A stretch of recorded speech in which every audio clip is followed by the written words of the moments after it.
Instead, the spies came back, except for Caleb and Joshua. And here's the report they gave starting in verse 27 of chapter 13 of Numbers.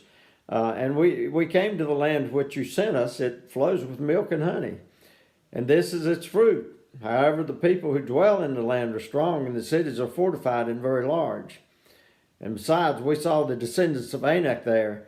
The Amalekites dwell in the land of the Negeb. The Hittites, the Jebusites, and the Amorites dwell in the hill country, and the Canaanites dwell by the sea and along the Jordan.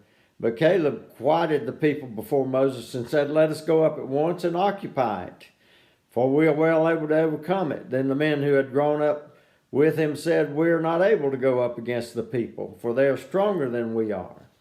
And you look at that and you read that passage there, not one word, well, they're stronger than we are.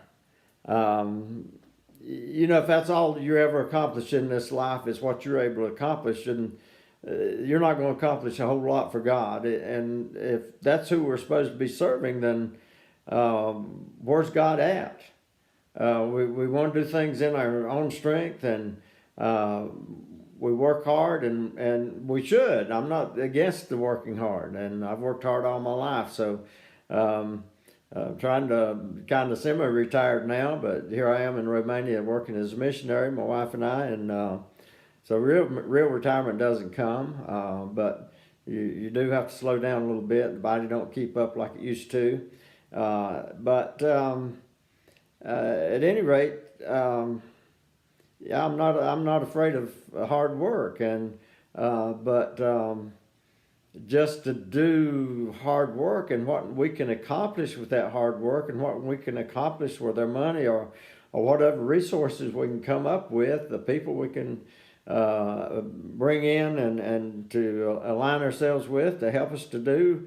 If it's, where's God at in the picture?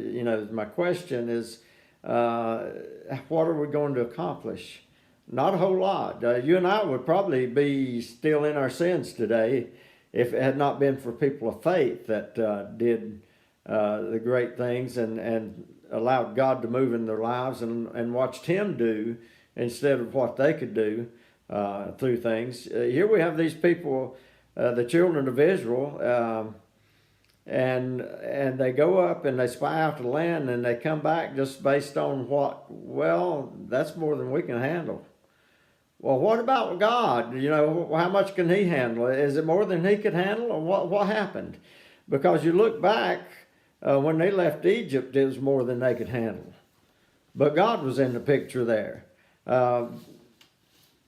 You look back at Hebrews chapter 11, and that's called the chapter of faith in the Bible. But I'll start at verse 17. It says, "By faith, Abraham, when he was tested, offered up Isaac. And he who had received the promises was in the act of offering up his only son, of whom it was said, 'Through Isaac shall your offspring be named.' He considered that God was able even to raise him from the dead, from which, figuratively speaking, he did receive him back." And so Isaac, the only reason Abraham was able to go through with what God had asked him to do, it was he didn't realize that God was just how He was going to do it. But he had already accepted that if he went through with this, that God was going to raise Isaac back from the dead, because he had already promised that nations would grow from him. It kind of reminds me of when, and not to put me in this kind of company, but before we came to Romania the year before, then in 2017, I think, the tornado hit our house, and I went into about the only safe place, or seemed to be a safe place in the house. I pulled out the stuff we had stored in under the stairwell closet, and went in under the stairs and pulled the door shut, and the door wouldn't latch.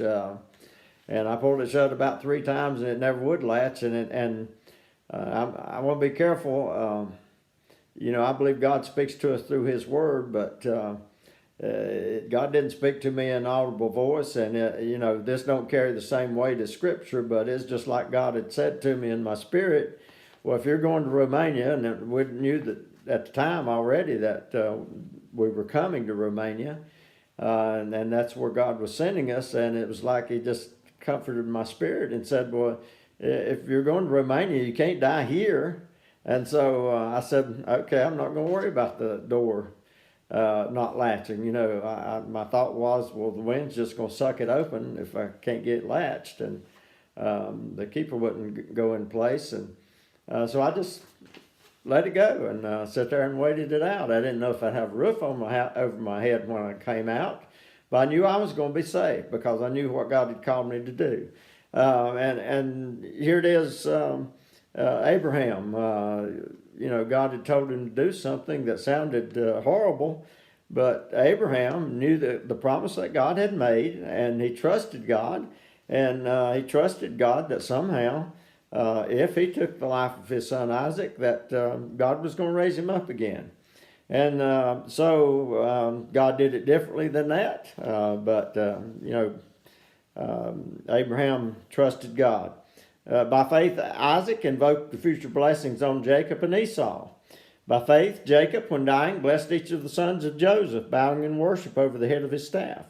By faith, Joseph, at the end of his life, made mention of the exodus of the Israelites and gave directions concerning his bones. By faith, Moses, when he was born, was hidden for 3 months by his parents because they saw that the child was beautiful and they were not afraid of the king's edict. By faith, Moses, when he was grown up, refused to be called the son of Pharaoh's daughter, choosing rather to be mistreated with the people of God than to enjoy the fleeting pleasures of sin. And so many times we want to choose, the easy route, the things that are not going to cause us, too much struggle. He considered the reproach of Christ greater wealth than the treasures of Egypt, for he was looking to the reward. And by faith he left Egypt, not being afraid of the anger of the king, for he endured, as seeing him also is invisible. By faith he kept the Passover and sprinkled the blood, so that the destroyer of the firstborn might not touch them. And by faith the people crossed the Red Sea as on dry land, but the Egyptians, when they attempted to do the same, were drowned. By faith the walls of Jericho fell down after they had been encircled for 7 days. By faith Rahab the prostitute did not perish with those who were disobedient, because she had given a friendly welcome to the spies. Now, the children of Israel, these spies that went in, they'd already seen God do all these things. And so, as far as the Red Sea, and so here God tells them to go into the land, and all of a sudden, well, God's not in the picture. I mean, what happened to their God that done all these mighty things? Did he go on vacation or something, like Elisha accused the worshipers of Baal doing when they were trying to call fire down from heaven? And you would think, evidently, that must be what they thought, because they came back and it's like God wasn't in the picture. All of a sudden it's these people are, bigger than we are, and we can't do this. Well, if all you can ever accomplish is what you do in your flesh and these other things, then you're really not going to accomplish anything really great for God. Now, you might make an impression among men in some things that you accomplish, but when you get to heaven, those rewards are not going to be there, because you really fell short of what you could have accomplished had God come in the picture. And so we see things today and we look around and say, well, we're not able to do that. Well, where's your God? You're no different. We're no different. We say, well, how could the Israelites be like that? How could they see God do these great and mighty works and then forget and say, well, we can't go in and do this? We're the same way. I've seen God do great things, great and mighty things. I've seen God do things with the weather, through prayer. And right before we came to Romania, I was in a tent meeting up in Lenoir, North Carolina, with a group up there. And so they prayed because it was storming and the rain came all around the tent at the fairgrounds there. And then after they prayed and the radar, they pulled it up, the radar picture, and there's rain encircling the whole area except where that tent was set up. And so the revival went on, and the meeting went on. And so I've seen that, and I've heard stories of other things, through prayer.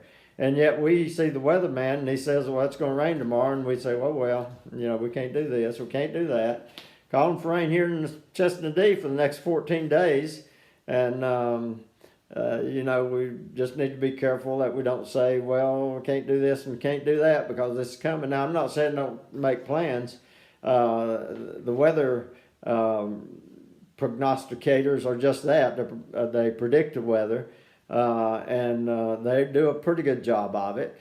But God still controls the weather.